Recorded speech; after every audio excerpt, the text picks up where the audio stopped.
I want to start by confessing to you that I actually try to be very careful when I talk to advisors about the work that we do. There are some financial professionals who love helping clients with cash flow. It is a vital aspect of their practice. Other financial advisors would rather stick a fork in their eye than talk to their clients about their spending on things like groceries or vacations. And so very often they back into the numbers using tax return information. Unfortunately, for many clients, there's this enormous chasm between their tax data and what remains in their checking account. So, whether you do it yourself or you outsource it, there are multiple reasons why it is well worth doing a deeper dive into your client's cash flow. One of the greatest challenges we've seen that clients face is that money moves so fast. The amount of financial transactions that clients make in a day are more than they previously made in a week.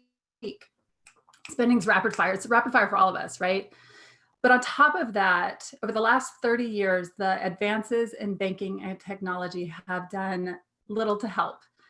In fact, instead of simplifying day to day financial life in many respects, banking and technology has actually complicated it. Money moves in so many different directions in so many different ways. We've got debit cards, credit cards, automatic payments, automatic renewals. It is chaotic at best and catastrophic at worst. Without strong money habits and a solid plan in place, clients can so easily feel like they're pinballs just bouncing from one expense to the next, feeling as if they have very little control over their financial lives. Since 2012, we have actually been working as an outside resource for financial advisors doing this in depth cash flow planning for their clients based on the goals they've outlined with their advisors. So, very similar to an advisor outsourcing estate planning, it's just that we do cash flow planning. We then actually teach clients how to live within their plan because, as many of you likely know, it is one thing to Tetris numbers on an Excel spreadsheet to make the math work. It's a whole other thing for a client to live within that Tetris plan. We teach them how. Our master goal is to teach clients how to find a balance between putting more money toward their retirement accounts while enjoying the journey. And we do that by teaching them how to become very purposeful with where they spend their time and where they spend their money. And this results in a happy, responsible client executing their overall financial plan. So, I have a question for all of you out there. In a normal economy, let alone right now, how many of your clients are not fully funding their retirement accounts, right? Or how many of you have clients that have a savings number, but they're really struggling to stick to it? This is especially prevalent when using tax return information to gauge how much a client should be able to consistently invest. As I mentioned, very often their tax data and their spending just don't equate.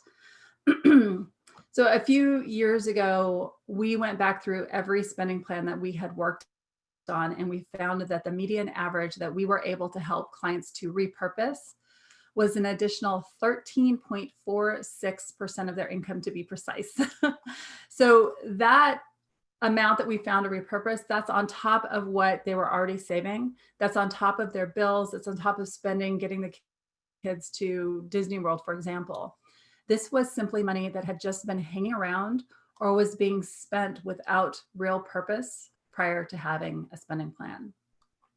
So if a client, let's say, makes just $100,000 a year and they invest that found money every year, that same found money every year, and they do that for 10 years, at a conservative 4% return, they would earn an additional $160,000 without ever increasing the amount being saved.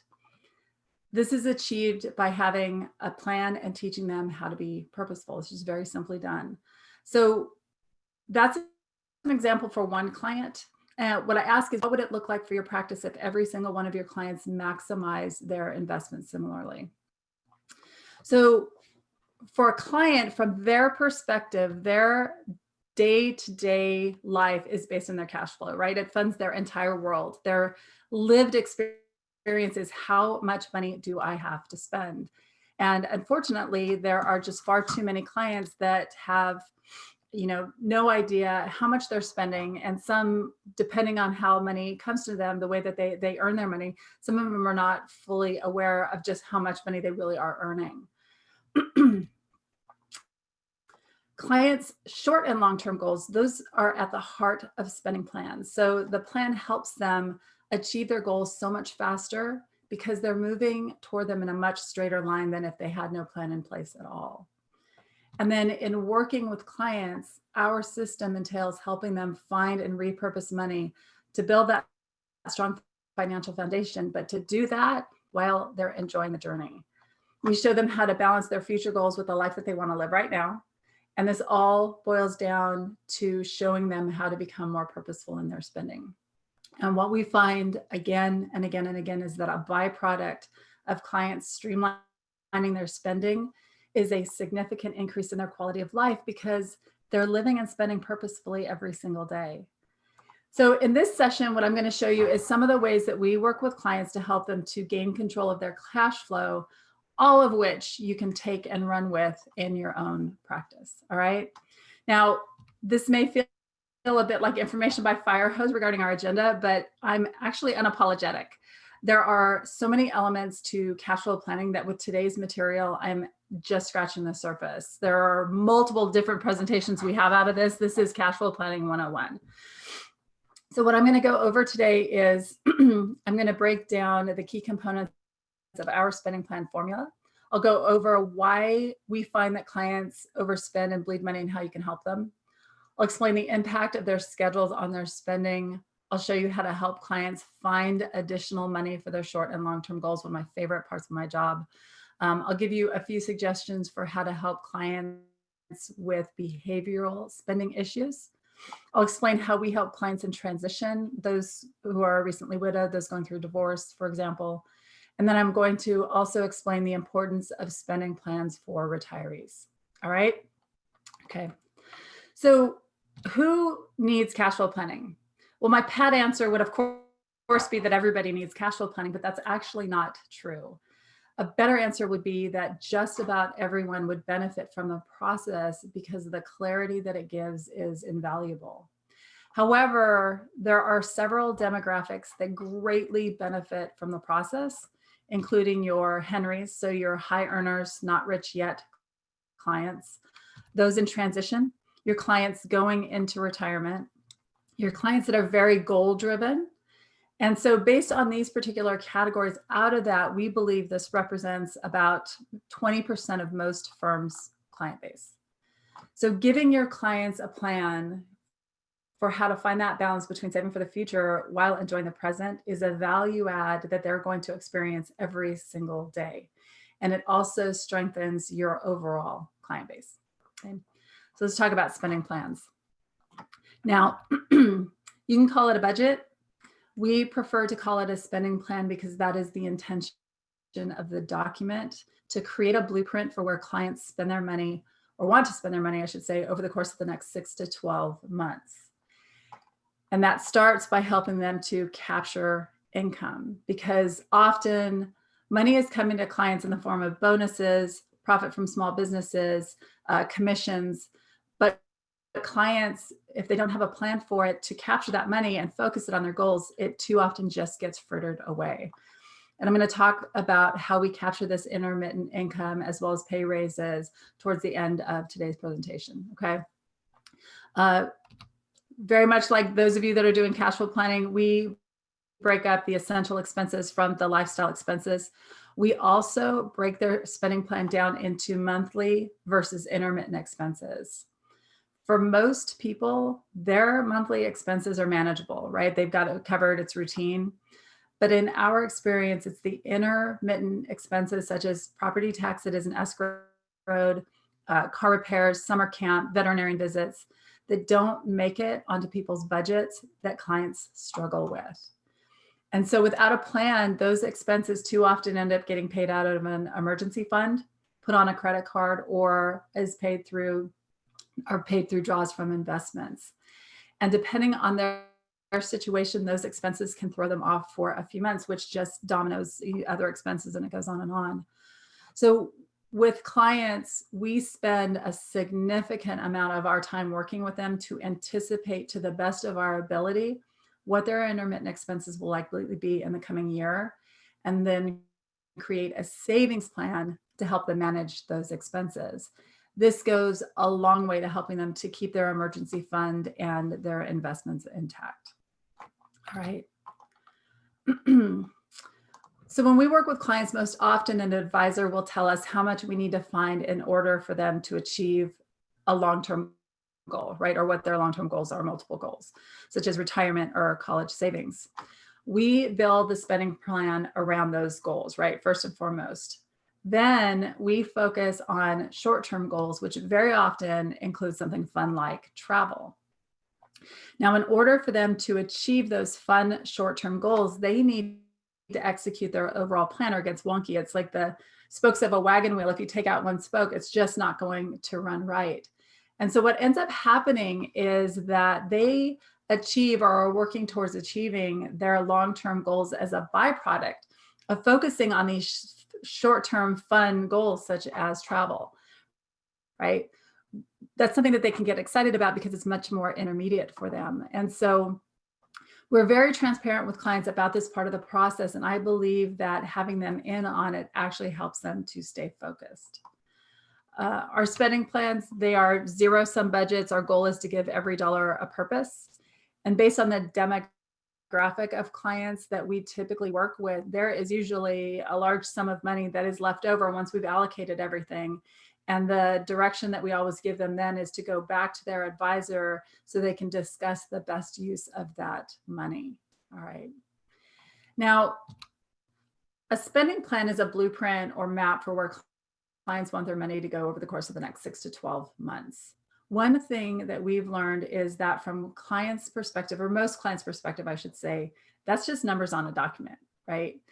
For each client, we also create a spending report or a user manual for the spending plan, which is comprised of the notes we took during our meeting, reminding them of their goals, any homework assignments they might have, such as calling for a better car insurance rate or canceling a service they're no longer using, and reminders of the habits and systems we discussed to help them to implement the plan. So this spending report, it is a bulleted document, and we work to make it as concise and easy to read as possible. So just as a reminder to sum this part up, a spending plan, it helps your clients to capture income. It gives them an understanding of the difference between their essential and their lifestyle expenses. It gives them clarity about their intermittent expenses in addition to their monthly ones, help them create a plan for that. It helps them achieve their short and long-term goals much faster. It gives every dollar a purpose. And I encourage you, if you're not already, to consider creating spending reports for your clients. And if you'd like to see an example of a spending report, I would be happy to email one to you. My email address is on the very last slide. Just shoot me an email and I'll get that to you. Okay. So now, in order to help clients successfully and sustainably implement their spending plans, we need to understand why they may not have been able to hit their targets before. And some of the reasons we've discovered why clients overspend. Well, first of all, number one, they were never taught about money. Number two, they're emotionally distanced from their money. Swiping a debit or credit card has less of an emotional impact than handing over a $20, $50, or $100 bill. Now, we're all financial professionals, right? But how many times have you walked into a store, paid for your items, walked out into the parking lot, and realized you have no idea how much money you spend? This is what I do for a living. And I find that when I get chatty with my favorite clerks at my local grocery store, I'll walk out to the parking lot and realize I just did it again, right? It's just too easy. We're disconnected. Your clients are disconnected as well. Another reason, and I feel like this is way, way at the top as well, is that there are so many different ways to access our money that our financial lives are complicated, not only making tracking difficult, but leaving us without a clue as to how much we can safely spend in that pay period, right? So we've got online bill pay, auto bill pay, annual auto renewals. We've got debit cards, credit cards, PayPal, Venmo, Apple Pay. For the old school handwritten checks, I can buy a cup of coffee with my phone. it is no wonder clients have no idea how much money they're spending because it's going in so many different ways. There's so many different quote unquote currencies that they can use to spend. It's mind boggling to try to track. And speaking of tracking, they don't want to do it anyway, right? Now, not everyone needs to track their spending, but those that live closer to the edge or who are motivated and working towards a goal, tracking spending is the magic bullet because of the awareness that it brings, right? So I will say that if we identify a client or we're talking with a client and we identify that they would benefit from tracking, I will fully admit that initially trying to encourage them to track their spending is like trying to give a cat a bath. It's just like pause on all edges, and they don't want to do it, the resistance. And I understand that absolutely. But what I've learned to do is I've learned that getting them to do it starts with figuring out the best system for them. Everybody is different. And those that are really resistant in doing them, in doing the tracking, what we do is we actually have them just track what they want to change. So instead of tracking absolutely everything, the things that they don't necessarily have a lot of control over or that don't change on a regular basis, their mortgage is, the same every month. Why waste that time and energy tracking that? We just have them track maybe the 5 or 6 categories that they've decided that they want to change their spending habits around. We also talk to clients about how and when to actually implement the practice of tracking, keeping in mind their schedules and human nature of procrastination. Again, every client is different, so we're problem solving. And when is it going to make sense for you to sit down and actually execute that habit and not just track, but review that information? Because that information, that data is worthless unless you're using it to change your spending habits or to just make different decisions. This next tip is very key as well when it comes to tracking spending. So for clients that are married or partnered, we also discuss systems for both of them to review their tracked information so one of them does not end up becoming the money police. That is critical. And then for higher net worth clients who can justify the expense, we found that it is well worth having them hire a bookkeeper. A few $100s a month for a report every week that lets them know where they stand saves thousands of dollars a year without exaggeration. All right. Another reason why clients overspend is because they're in a constant state of reaction. With all the tools and technology available to us to save time, we are busier than ever before, and not a happy busy. We are a mad, frantic, crazy kind of busy, and this state of busyness puts us in a constant reactionary state, which I'm going to talk about more in a few minutes, how to solve that. The slide unto itself. And unfortunately, there is still a massive issue with clients trying to keep up with their peers or thinking that the way their peers spend is the norm and not understanding that everyone's situation is different, right? This idea, this FOMO, fear of missing out, their fear of missing out on dinners or trips with friends. The interesting thing is that this habit is often associated with 20-year-olds, but we've worked with 50 and 60-year-olds who have the same negative patterns, believing they should be spending a certain way because of what they perceive others are doing. So with all the clients that fall into this, we explain the dangers of assuming others have it all put together, right? But yet their situation may be different. Maybe their next door neighbor is savvy financially and saves in some areas so they can spend in the areas that the client sees, right? They don't understand the back work that client's doing or that neighbor's doing. Their coworker might be more financially stable in a way that the client sees, or their person that they're following on Instagram may be neck deep in debt, right? They have no idea what that backstory is. But I will say that what helps the most with such clients is the process of creating their own spending plan, where while in that process, they are defining the life that they want to live, because too often we're influenced by others simply because we don't have a direction of our own. And then finally, why do clients overspend? Because Amazon Prime, Target, Costco, BJ's, they're all diabolical marketing geniuses. So these are the areas where clients most often overspend, but where are they bleeding money? Okay. Well, clients are bleeding money dining out. the number one bleed across all demographics is dining out simply due to habit or a lack of time rather than necessarily desire. Grocery stores is another bleed, whether that means that there are no groceries in the house or a plan for when they are going to the grocery store. Automatic payments, right? The gym membership they're not going to, or the antivirus software for the computer they no longer have. A few years ago, this has been like 4 years ago now, I worked with an orthopedic surgeon in Washington State. And one of the things he realized in our work together is that for the last 2 years, he'd been paying $200 a month for a personal trainer that he had stopped going to. He forgot to cancel, and because he didn't have the habit of reviewing his credit card statements, it cost him close to $5,000 that he'll just never get back. And then for a lot of clients, it's the storage units, right? They're getting into trouble with storage units, second homes. Back in like 2012, 2015, we used to get a lot of clients with timeshares, and that has really slowed. I don't think I've had a client come to us with a timeshare in probably a year and a half at least. And then finally, you've got your clients who struggle with generosity that they can't afford.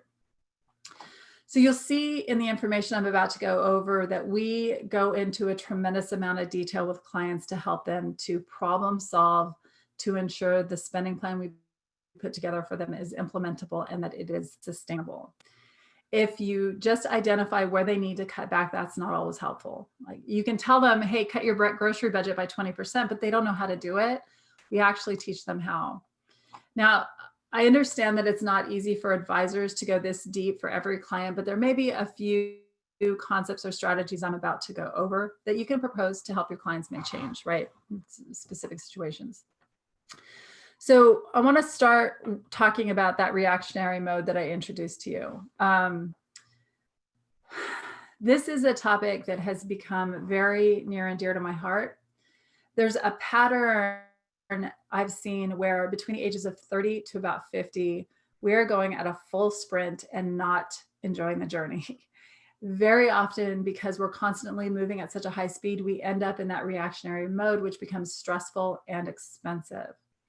Now, we don't offer the following suggestions for every client, but if a client tells us that they suffer from reactionary mode, or we're hearing keywords that's letting us know that they are, we'll introduce some of these planning concepts to them. So first, we'll start by having clients look at their upcoming week on a microscopic level. Now, this is about time management, but I promise you the byproduct is money management.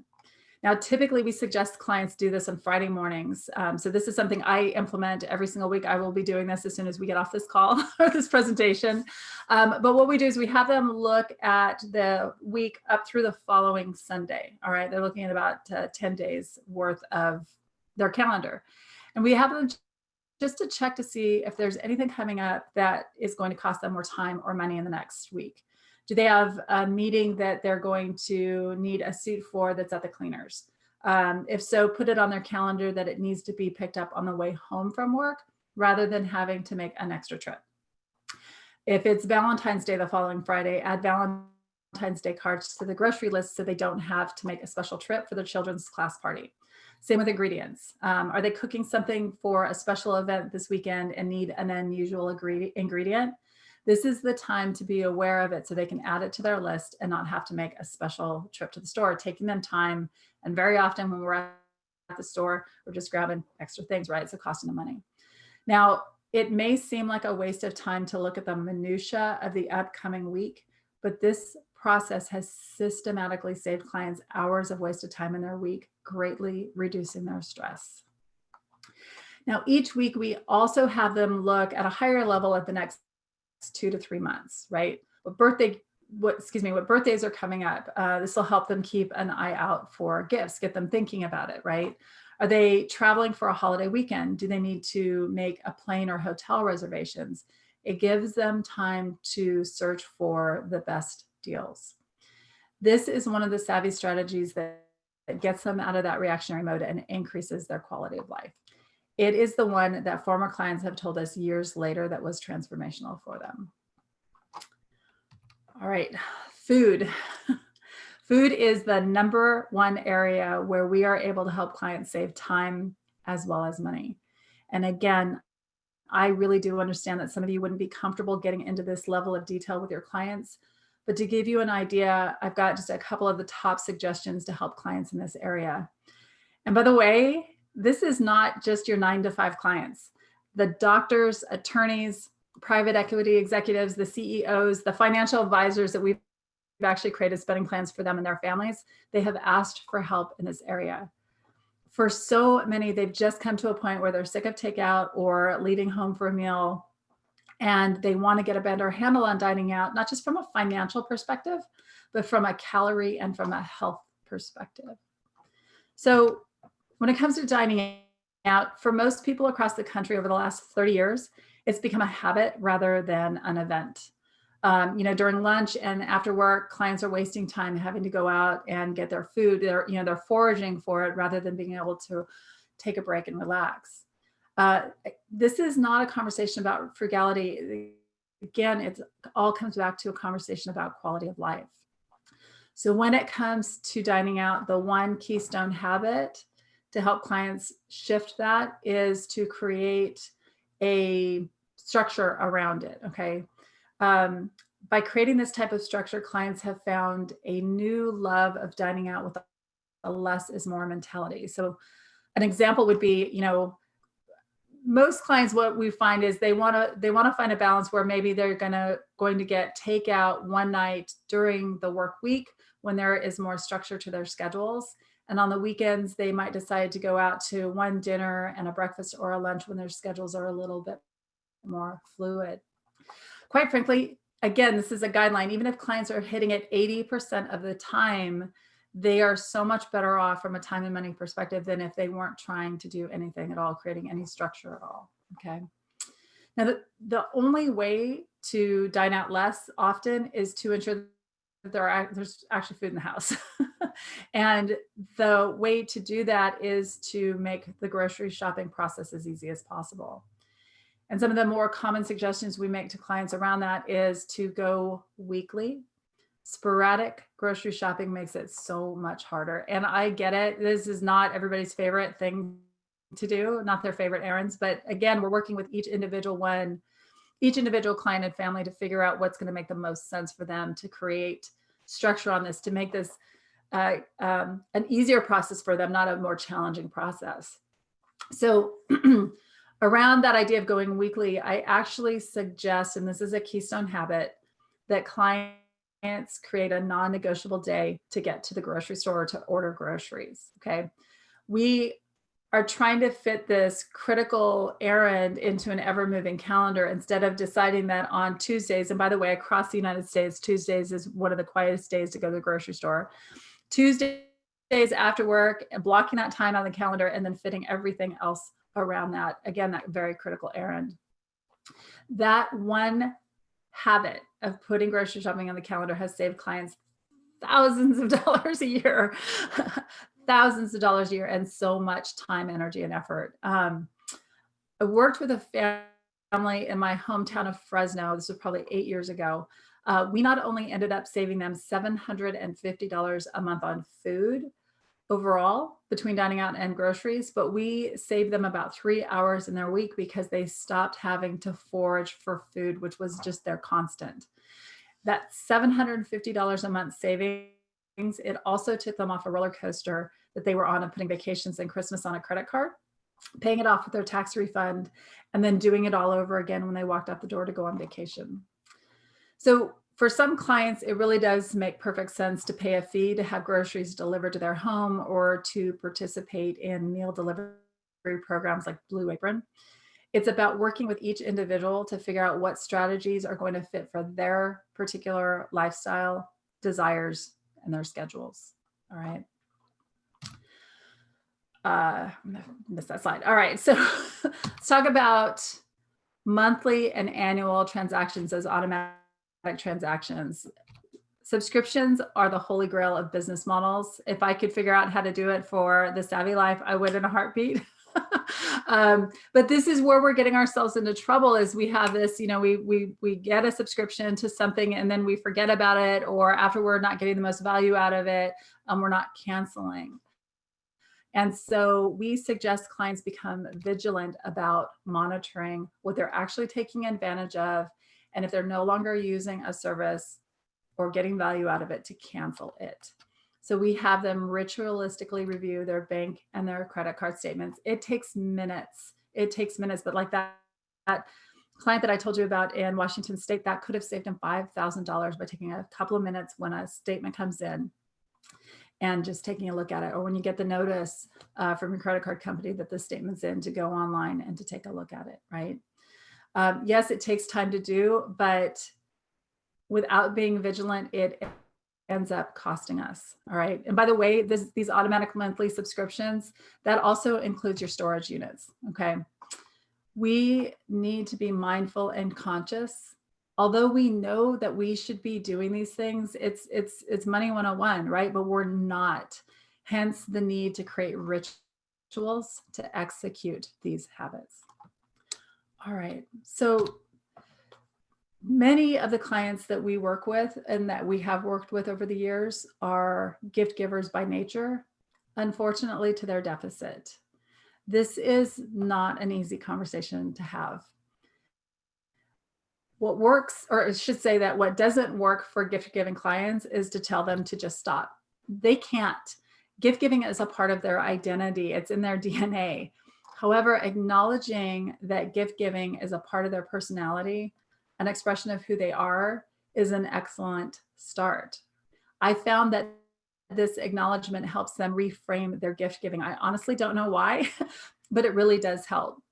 And then we support what their financial advisor has been telling them, which is that if they don't put the oxygen mask on themselves first, like, when you're on an airplane, before you can help anybody else, you've got to take care of yourself first. If they continue to do that and overspend in their gift giving, that they're going to be in a financial situation where they're going to need help, right? We reiterate what their advisor has been saying. And for clients that are gift givers, being on the receiving end, that is an uncomfortable feeling for them. And so reinforcing that what their advisor has been saying really does help. And then for clients that are gift givers, if you do find the situation, you may want to consider creating a plan to help them to slow down their gift giving. We successfully did this for a lovely couple in Massachusetts, that slowing their gift giving to their adult children and their grandchildren, saving them about $50,000 a year. And what we identified that they were just doling out in gift giving in one form or another. We ended up, and that was a slowdown over the course of a year's time frame versus just cutting everything off. So depending on your relationship with clients, you may want to consider offering their adult children who might be, let me back up just a little bit. So that your clients, that they have adult children that they are continuing to give money to, you may want to consider actually offering financial education to their adult children. Again, depending on your relationship with that client. The idea behind this is, you teach a person to fish, they can feed themselves. So one of the firms that we do cash flow planning for on retainer does exactly that. Over the last 5 years, we worked with over 200 of their clients and at least a dozen of the adult children of their clients. We created spending plans for them, taught them savvy money habits, and we got them off their parents' payroll. Okay.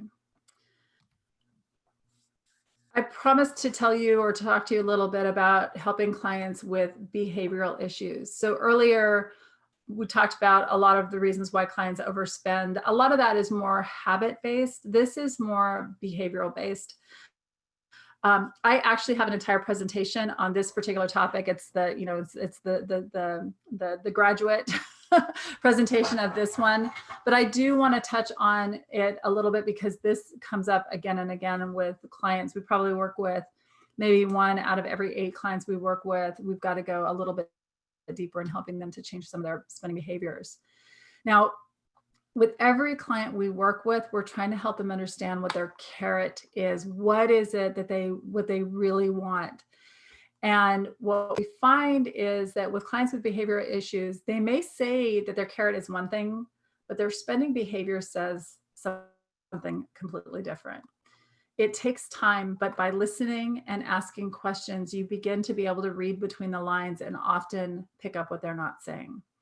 This process helps both define better define what their carrot is, so you can help them create a spending plan to streamline their spendings and achieve that carrot, versus this other thing that what they're getting, you're getting mixed signals. They're giving themselves mixed signals. So this is connected to that second bullet, which is helping them to spend toward a lifestyle and not around it. And so an example of that is a client who is overspending at Target might be thinking that the next cute coffee cup that she buys is going to magically turn her kitchen into a replica of June Cleaver's kitchen. That is a direct quote from a client. What worked for her instead was to actually get rid of all of the clutter in her kitchen and streamline her spending in that area on very specific pieces outlined in advance, not in the aisles of Target, right? But while she's in her kitchen deciding what it is that she wants to purchase. And she did end up achieving that late 1950s look for her kitchen that she was striving for. She was almost there. It was just buried under all of the random items that she had been picking up at Target. Another example is a client who might be overspending on clothes, might have just lost weight and is trying to dress a different body shape with frustrating results. So for them, it might be an investment in a stylist can help them target their shopping to build that wardrobe that works for them, rather than bringing home dozens of individual items that aren't a fit. So identifying what they really want and helping them spend toward it, not around it, is key. Often people who have been struggling for a long time with certain behaviors get to a point where they think that they can't make change.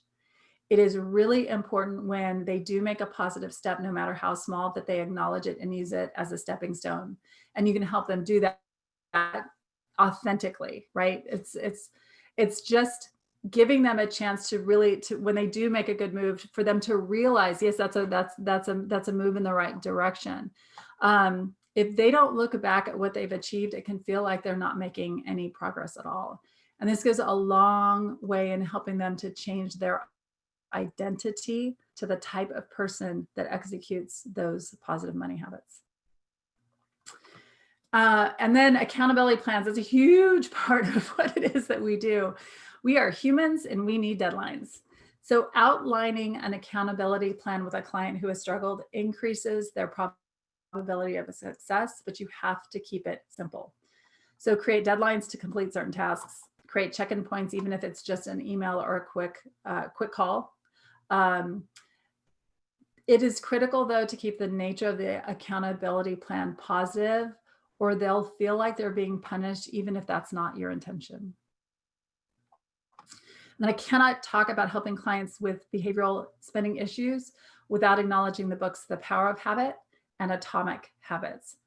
Their formula for how to implement positive money habits and how to replace negative ones has been transformative for our clients. If you have not read them, again, The Power of Habit by Charles Duhigg and Atomic Habits by James Clear, please pick them up. They're just fantastic books, absolutely fantastic.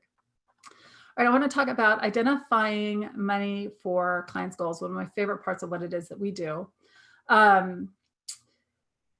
What I found with this particular topic is that there's a phenomena that happens. We call it goldfish syndrome, that I believe is truly one of the greatest robbers of wealth in our current age.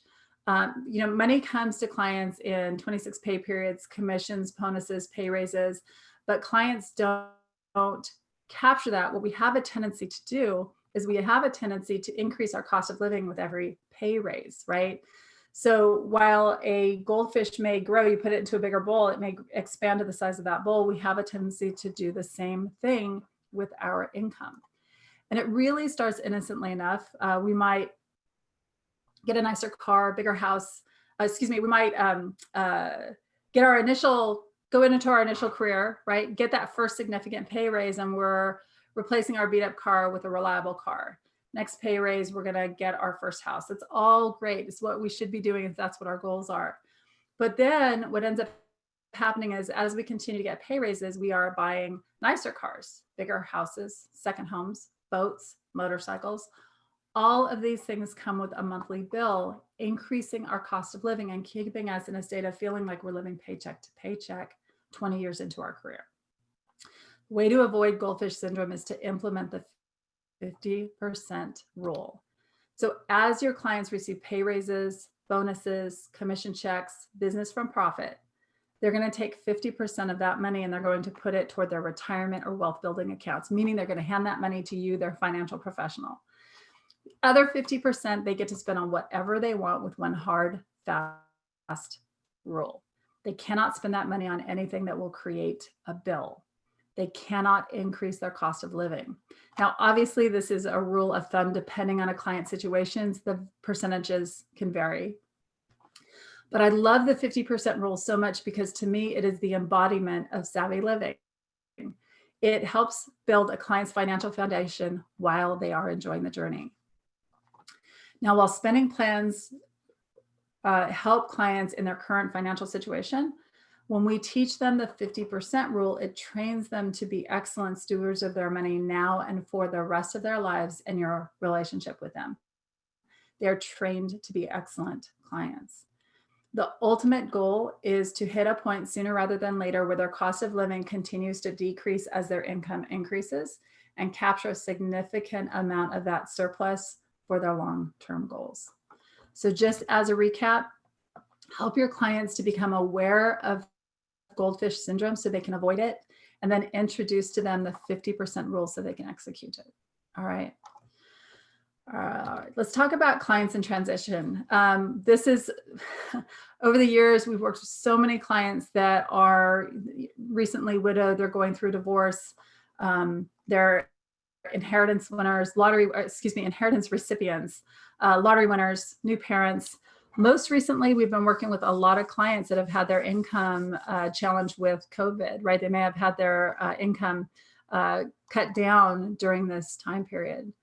And so for those clients, what you may want to consider doing is to create a short-term spending plan for them to get through the initial rough period. Through that process, for us, when we're working with those types of clients, we work to identify any unusual expenses that could be caused by that transition. And then when possible, we will also create for them an ultimate spending plan. So when they get back on their feet, so they have a light at the end of the tunnel, giving them something to work toward. Also, so they get back to a normal, they're not losing their minds and just going out and spending randomly, right? They've got a plan. I will say this, clients in transition almost always take more time, but to be able to get them structure, to create structure for their financial lives among the chaos that they're going through, it's like giving them solid ground to walk on after they've been slogging through quicksand. It is always, always worth it. All right. So I want to talk about the importance of spending plans for retiring clients and then just give you a couple of case studies before wrapping up. About 4 years ago, we began receiving requests from advisors to create spending plans for their retiring clients. In fact, over the last probably 3 years, we've found that about 20% of our client base is within 1 to 12 years, 1 to 12 months from retirement. And I believe that percentage is going to increase. And the reason advisors have told us they're sending those clients our way is because too often the advisor has experienced that when a client retires for the first time in their lives, they have both time and money. And in that first year, they're buying the RV, they're remodeling the kitchen, and they are going to Europe for 3 months, completely decimating their overall financial plan. And so we found that by creating a spending plan for those first few critical years shows them that they can do the things they want to do for the most part. They just can't do it all at once. Plus, it gets them excited about that first year creating a value add. We've also created quite a few progressive spending plans for spouses retiring at different times. retirement spending plans are actually really beneficial also for your clients that are business owners, and they, for the last 20 years, their personal and their business expenses have been tangled. So we go in, this process helps them to untangle those expenses so they really do have a clear idea what they will need in retirement. And so you can use that information versus what they're trying to guess. I believe this process for retiring clients is so critical that I'm actually evangelizing the idea. So I just think that every single client going in retirement would benefit from it on so many different levels, financially, emotionally, getting them excited about it. All right, so with that, I want to transition into, I've got 3 case studies for you of working with clients to create spending plans for them and the outcome that they've received from it. The first client is a client we worked with in March. He's a surgical oncologist in Alabama. This is a man that understands how short life can be and wants to ensure he does right by his future, but takes the opportunity to enjoy today. And he reached out to us at the suggestion of his financial advisor to get clarity around where their money was going. And I appreciated his frankness, because in our first meeting, he was honest with us and said that he finally contacted us after a year to get his financial advisor off his back. So I get it. You know, I absolutely get it. There's a perception that we're going to be the money police when that's not the case whatsoever. But for this particular client, what sold him on the process was our bourbon and Bali categories. And what I mean by that is that when we explained how important it is for clients to have their quality of life categories on the spending plan, such as really good bourbon or traveling to places like Bali, it helped them to understand that this isn't a budget, right? That isn't about restriction. It's about creating a spending plan, or it's about creating a plan for spending money. They loved that the spending plan gave them permission to spend. He explained that even though they knew they make a lot of money, sometimes they would feel that they would just have some guilty feelings if they were going on a trip, not fully knowing it was going to negatively impact something else that they wanted to do. And for this particular client, we identified a $70,000 surplus that they can now confidently direct toward their long and short-term goals, because that's what they and their advisor had discussed that they wanted to do. So what I love about this particular client is that he went from being resistant to being so enthusiastic that he wrote a glowing testimonial for us that we've slapped onto the page of our website. So our next client is just a true example that for some people without a plan, there will never be enough money. So as we mentioned with goldfish syndrome, they'll continue to increase their cost of living with every single pay raise. And this professional couple out of Maryland struggled communicating about money, and it was a constant source of fear, anger, and frustration for them. So we created a 5-year spending plan to roll out the things that they want to do over time. And they shifted from living paycheck to paycheck to being a net positive every year, culminating in an $89,000 surplus at the end of 5 years. Without a plan, they were doomed to decades more of overspending. Most importantly with this particular couple is that now that they are on the same page financially. And then the last case study that I have for you is actually a client I worked with in Atlanta. So this couple, they really define why I'm such an evangelist for retirement spending plans. So the husband was a high-ranking official at the CDC, and we were scheduled to meet about 12 months before he was planning to retire, and Ebola broke out. He spent the next 10 months working 7 days a week, 18 hours a day, often sleeping at the office. And by the time he was retiring, or that he retired, he was ready to experience everything. Their advisor reached back out to us after learning that they did in fact go out and buy the RV, had hired an architect to remodel their kitchen, and had begun planning a 3-month trip to Europe. So this particular couple, one of the many things I loved about working with them is that they were traveling in their RV. So each meeting we had, they were in a different campsite and sometimes in a different state. So I felt like I was on an adventure with them, which was pretty cool. But as we gathered information for their spending plan, first of all, they were shocked at just how expensive it was to maintain their RV, but they were having so much fun with it that they decided to go ahead and continue in their RV adventures and hold off going to Europe for at least 2 years. They also decided to wait until they got back from Europe to rehire their architect for the kitchen remodel because they weren't even home to cook and enjoy that new kitchen remodel anyway. So by slowing their spending, we not only ended up saving their overall financial plan, but we gave them an opportunity to relax, enjoy one goal and one adventure at a time. We need to get back into the process of making conscious spending decisions, not from the perspective of frugality, but from the perspective of what we choose to spend our money on and bring into our lives. That's the overall goal of every interaction that we have with clients. So as you can see, there's a tremendous amount of the depth that we do in our work with clients. And while we understand that most firms are trying to systematize as many processes as possible for their clients, we believe that when it comes to cash flow planning, there isn't an app or software program that can get the same results. Now, there's a lot of really great tools out there, but tools are exponentially more powerful with human interpretation. Every client has unique needs. They are in a unique situation. They have unique motivators. It's critical to tap into all of that to craft a spending plan that is implementable, that is sustainable. So whether you do it yourself or you outsource it, this investment will pay off for your clients for a lifetime. They're going to love you for it. Okay. Thank you.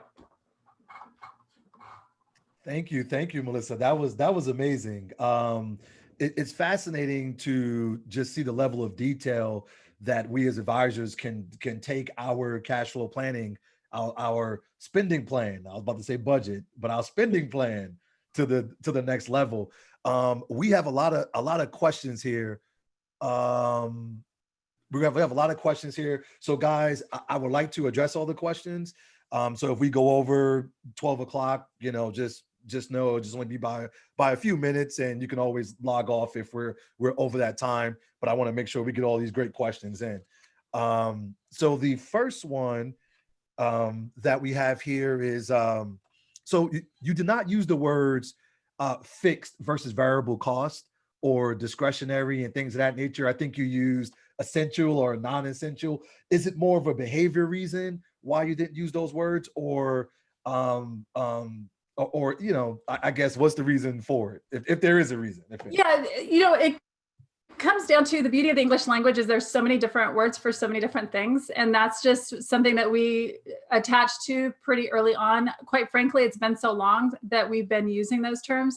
I likely picked them up from one of the advisors that we were working with initially and use them. I will say this. So I've got an advisor in Massachusetts that when I work with his clients, I use different language because he's asked for us to use that. So it's a lot about wishes and that type of thing. So we're financial advisors are their conduit for clients for us. So we always feel like we're working with a financial advisor where there are clients and their clients are, it's key for us to make sure that it's a seamless conversation that the advisor has that we have, right? So those are the terms that we use, but yeah, we definitely use different terms depending.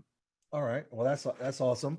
The next question I have is, one of your bullet points was giving every dollar a purpose, but that also kind of leaves no room for, I guess, rounding errors, which advisors are great, always talking about rounding errors and leaving room for that. So do you round each spending item individually to account for rounding errors, or do you purposely account for every dollar so that when you see that negative, or when it's just easier for you to point out any issues? I guess. So I would be lying to you if I told you that we could get everybody down to the exact penny. It's impossible. There's just absolutely no way, especially because we're forecasting so much. One of the tools that we use, depending on the client, is we use a 3% buffer, right? So the 3% buffer is all that stuff that nobody could ever remember about. It's the kids' school pictures. It's the extra dog toy that you needed to get your dog to stop like chewing on the couch. Right. It's so yeah, for every single client. Now, clients that are living closer to the edge, and don't have room for that 3% buffer, we introduce them to it. And with the idea that they're going to get to that point where they're not having to be, be so tight. And so that's a challenge with doing this particular presentation. Like I said, there are additional presentations from this. There's so much to the process, but yeah. Does that answer the question? Yes, it Okay. does. A 3% buffer. There you go. And we don't call it miscellaneous on purpose. And that's psychological, because miscellaneous, you just throw stuff in there. You say you do not throw, or you We do not call call it a miscellaneous category on purpose. So what do you call it? A buffer?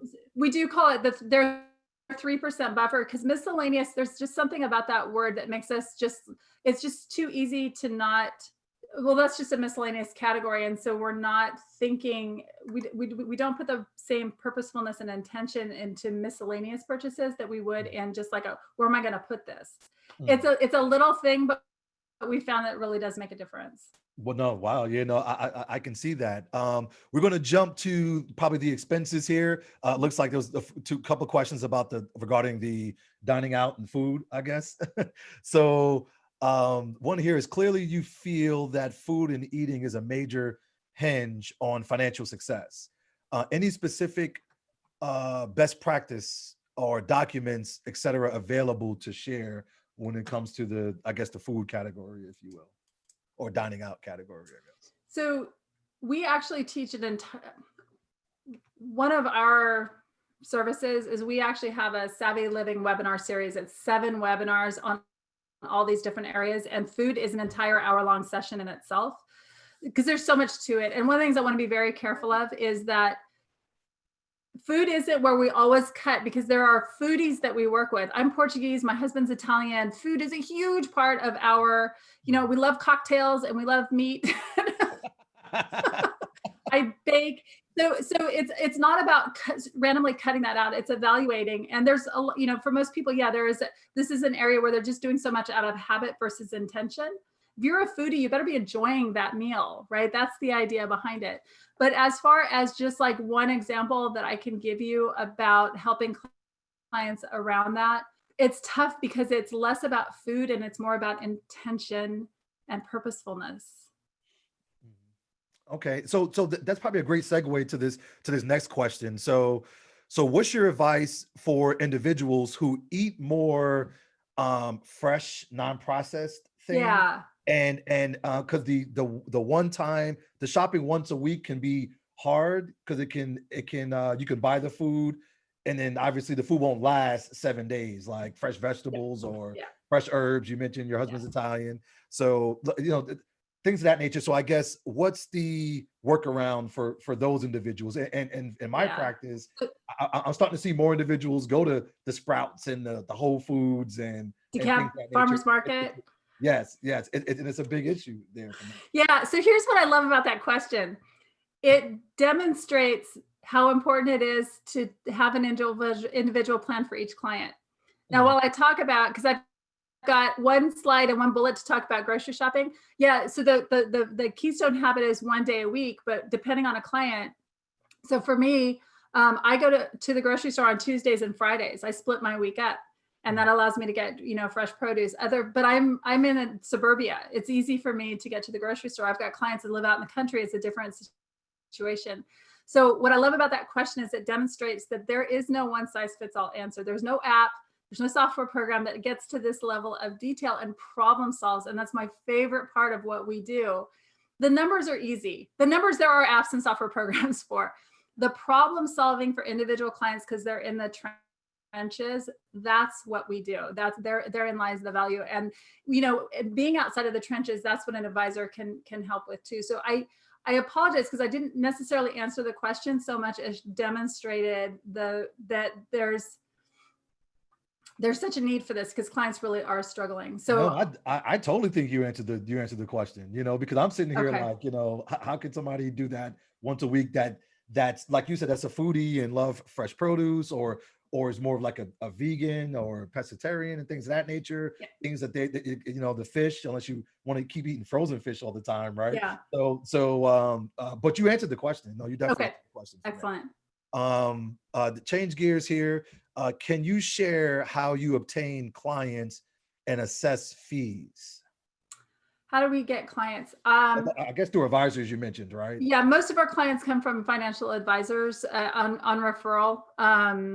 Our fees, there's 3 different programs that we do. Light in here is kind of funky. So that we have 3 different programs. We have a certain fee for clients that are going into retirement. It's a pretty straightforward plan. We usually just have 2 meetings with them at $750. Clients that need more time, they're trying to change their habits. They're trying to identify where they can save. That particular plan is $1,000. Usually takes, on paper, it takes 4 meetings. It really takes like 6 to 8 meetings, but a lot of that is sending an email or touching base here or there. Just like you guys, you have a set amount of meetings, but you have more than that with them initially, right? That particular plan, that's $1,000 from start to finish, but we typically pay for ourselves in the first 1 to 3 months based on the amount of money we're able to help those clients repurpose. Oh no, And then we've got other plans for clients that want accountability, ongoing accountability. They just know that they need to have a deadline. They need to be accountable. That's $1,500. Okay. All right. Awesome. All right. Let's see here. You mentioned your software. You mentioned software. So you feel that, I know you said that you need that personal touch, and in our industry, we're always getting software thrown at us. Especially, right now we have I guess Money Guy Pro, eMoney, and then they're also integrating budgeting softwares and things of that nature. I think one of the biggest competitors out right now is Personal Capital. They kind of put a lot of things together. So I guess from your outside looking in, I already know that you value personal interaction, but I guess who do you feel is winning the budget battle from a software perspective? So I actually have been using for a couple of years now First Step Cash Management from Money Quotient for cash flow. I've never even heard of that. Yeah, so they're out of Oregon, and there's a firm in Decatur, Georgia that I work with and have worked with for 5 years. They're the ones I worked with about 200 of their clients. Fantastic group. And they work with Money Quotient. And so I've been using First Step for their particular clients, and they have a bucketing system of the way that they categorize different categories, if you will. And it just makes so much sense. But again, it levels up with human interpretation. So we use that. It creates clarity for clients. It helps the financial advisor. They've got easy access to that information. But I'm a big fan of their product. Okay. And then on the flip side, from a consumer standpoint, the only one that we really advocate is for tracking spending is YNAB. It's not perfect. Nothing's perfect, but YNAB is clean. Not too many bells and whistles to get thrown off. Yes, I got you. Perfect. All right. So we have one last question here. Let's see. Have you found greater enjoyment with clients? Do you believe in the power of environments? Do you believe in the power of environments? If so, how do you support clients in creating those that are empowering with intention? Do you understand that? Yeah, environment. Are you talking about? Do you believe in the power of environments? I guess bad spending environments or good spending environments, or yeah. Have you? I'm sorry. This may be a continuation to it. Have you found greater enjoyment with clients whom do you have confidence and clarity that they can afford these experiences? So I'm not sure if that's a continuation. It's from the same person. I'm not sure if it's a continuation. Yeah. So, hey, it is so much easier if a client has a lot of money for us to create a spending plan around than when it's really tight for a client. Yeah. I'll give you an example. We just had somebody reach out to us on Wednesday. Things are a little bit tight. She's trying to refinance. She said, yeah, I'll have an extra $2,000 when I refinance, $2,000 a month available when I refinance. I said, call me after you refinance. We'll do magic for you after you refinance, because there's just money to manage, right? But that being said, there's so much joy for us, for clients that are struggling, to take that to take that stress off of them, because we're going to create, for the money they have, we're going to create a plan for them. And then they're going to execute the plan. And then when they get the pay raise, they've got a plan for the pay raise, and they're just going to work their way out of that tighter situation that they're in. I do want to be very, very careful and say that we do work with a demographic, a more professional demographic, folks that are, $100,000 a year plus. That's our sweet spot. That being said, there's a lot of folks out there maybe not making that much. There are programs like Dave Ramsey's program, which is fantastic. Our lane is the professional, those professionals that are making more money. Does that make sense? Makes a lot of sense. Okay. I think you answered that question. Well, I thank you so much. I know we went over a little bit, but I wanted to make sure that we got as many questions in as possible. And I now I see why a lot of the other financial planning chapters always bring you in. This is a great value add for cash flow, for planners who are looking to outsource it, add the value. I think it's very important where our industry is going, because we're not just asset managers any longer. Some firms are separating the financial planning fee. They're trying to add value there. Some planners are just financial planning only. So I think this is a great tool, and it allows us to be the quote unquote quarterbacks that we are as certified financial planners. All right. So thank you so much, Melissa. If anybody needs to reach out to her information is there, and contact her if you are interested in, you said, the example of the savings plan. Spending report. Yeah. Spending report. Yeah. Thank you. Thank you for that reminder. Yes, the spending report. So yes, so contact her if you would like a copy of the spending report. We will also send this out to all attendees that wasn't able to attend today, but signed up. And Melissa, thank you so much. Have a great rest of your day and great weekend. Thank you, Monica. Thank you. Bye-bye. Bye-bye.